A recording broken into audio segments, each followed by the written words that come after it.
How'd you become that guy? You know what? I grew up not that guy. A lot of people put a title on me. They see me now as the guy that with his shirt off, who can do 4,030 pull-ups in 17 hours, who can run 205 miles in 39 hours, who can do all this crazy shit. But what they don't understand is they don't understand the journey that it took me to get to this point.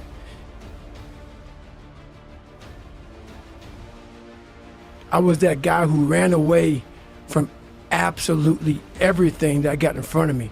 And it just got worse and worse and worse. And the shit haunted me. And that voice that I talked about, it kept talking louder and louder and louder, but I was doing nothing about it. And I decided to make moves. I wanted to get in the military, wanted to join the Air Force, and the guy gave me an Asvab test. It's like a watered down SAT. So I looked to copy on this test and I couldn't copy on it, so I got like a 20. And I wanted to be an Air Force pararescueman. It's a special operator in the Air Force. And my score was so horribly low that I had to retake it again. And I got like an 18 the second time, even worse. I needed to get a 50 out of a 99. My mom afforded enough money for me to go to see a tutor one hour a week.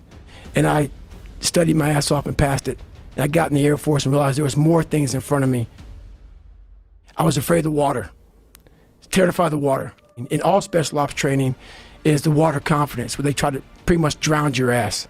You know, all of our lives we've been breathing, and they take that from you, and they want to see how comfortable you are in the water. I struggled, but 6 weeks into the program, there was about 25 guys left out of about 150. I was there, and I wanted to quit so badly, but I quit everything in my life. I copied through school. I wanted to prove people wrong. And so here I am in this Air Force program, starting to get a little more confidence, but this water was kicking my ass. And 6 weeks into the program, the doctor gave me a blood test and realized I have sickle cell. So they put me out of training for a week. And when you go from being very uncomfortable in that water situation, and then now you're comfortable, and I'm sitting back watching the guys drown, 'cause I'm not part of the activities anymore for this week. I didn't want to get back in that damn water again. So the fear overcame me. And even though no one knew how fucked up I was, kind of create this other person who was tough, I live with this shit all the time. So me not wanting to go back in that water, the doctor called me back up. I thought I was going to get like a medical kick out of the military. So no quitting for me. They'll kick me out so I can have some pride. The doctor said, no, man, we could put you back in the training. And I was like, fuck. But after a week, I'm like, you know what? I missed 1 week. There's only 3 weeks left. There's a good chance, I could tough this shit out and go on. But I went back to the CO and the commanding officer of the program, and the sergeant said, hey, you got to start from day one because you missed, that week of training. And I broke. I couldn't imagine going back through that again. So I made up a lie. And I said, man, the sickle cell thing is really scaring me. And I pretty much quit.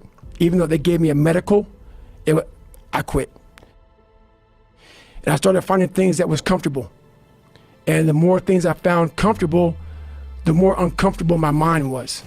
Because that voice I was telling you about, it always was there. I was just trying to avoid that conscience. I wanted to be left alone from that conscience, and it wouldn't leave me alone. So driving home, turn the TV on, and what comes on, Discovery Channel show, and that's where everything changed for me. I was taking a shower, I walked out, heard these guys, and it made me reflect big time on the piece of shit that I am, and I'm exactly what people said I was going to be. I saw these guys going in the water, so I was terrified of it. But a lot of us have these fears that you just don't want to fucking face. And I have a lot of them. I had a lot of them. But I was watching these guys going through Hell Week, Class 224, and these guys ringing the bell, quitting, dropping their helmet down, rolling out. A lot of guys just leaving. And it made me reflect on my fears, my insecurities. And I saw real men, what I thought were real men who were staying, who were overcoming adversity, who were overcoming all these different things. And so I sat there for a while and I was like, man, I got it. No one's gonna fucking come to help me. No one's gonna fucking come to help me. It's fucking me against me, period. So I had to man up. And I said, the first thing I gotta start doing is facing every fucking fear I have. No matter what the fuck it is, man. I had two options. To either be that 300-pound guy who sprayed for cockroaches and made $1,000 a month, or I can totally just sack it up and fail and fail and fail until I succeed. I said, I'm gonna go be a fucking Navy SEAL. So there's a weight and height limit to get in the military. And I was 6'1" and 297.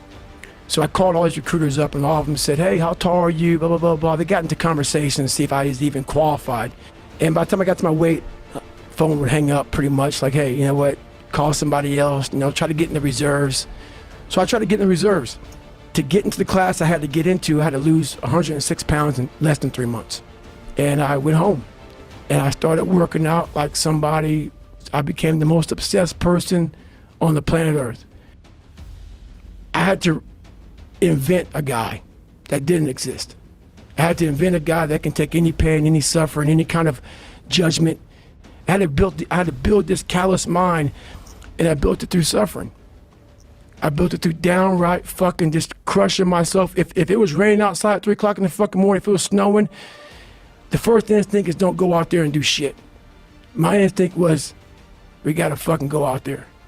Anything that was fucking horrible in my life that I would normally say no, that was inhumane to most people, I had to go do it. And I started callousing my mind at this point in my life. And I lost the weight. And I went back to recruiter. I got into that class. I didn't stop anymore from there. And I started realizing through this process that the fucking mind is what you created. And I started opening different doors that I didn't think were even there, that I didn't think even existed. And the more doors I opened up, the more I started realizing that my potential is damn near endless. It changed my whole mindset. That journey is a priceless journey that is hard for me to even explain to people because it sounds so quick and easy. Like I lost this weight and I went through 3 hell weeks. I went to Ranger School, went to Delta Force Selection, whatever it is. It was brutal. It's a brutal journey every fucking day. And everybody goes, well, are you happy? I wanted to feel something besides defeat. I wanted to just go the distance. I wanted that. I wanted that worse than anything in the world.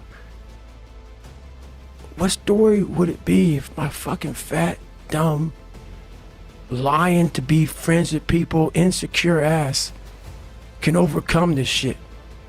And that what if mentality, like that dreamer mentality, just would always fuel me. It would just fuel me, man. What if I can be a SEAL, man? To get through where I became, to get through where I'm at now, there's nothing but pride I have for myself that I can't really show people. Because I have this face that they see like, are you happy? What's wrong with you? I'm driven. I'm obsessed. And that's what you see.